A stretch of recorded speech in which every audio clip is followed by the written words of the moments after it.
मी तुम्हाला सांगत आहे की जे आता लोहगडावर जे झालं आहे, जी घटना घडलेली आहे, जे एका मुलीने त्या मुलाबरोबर केलं, ते अत्यंत खूपच दुःखदायक होतं.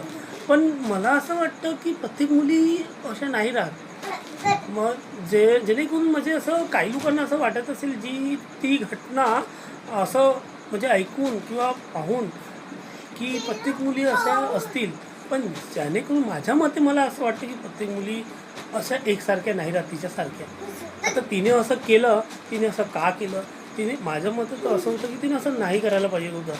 तिला जर दुसरा कोणता मुलगा आवडला होता तर ती घरी सांगती.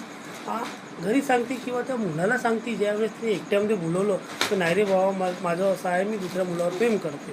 पण असं तिनं नाही करायला हवं होतं. पण माझ्या मते इतकं आहे की प्रत्येक मुली एकसारख्या नसतात. मी इतकंच सांगू शकते मित्रांनो. बाय.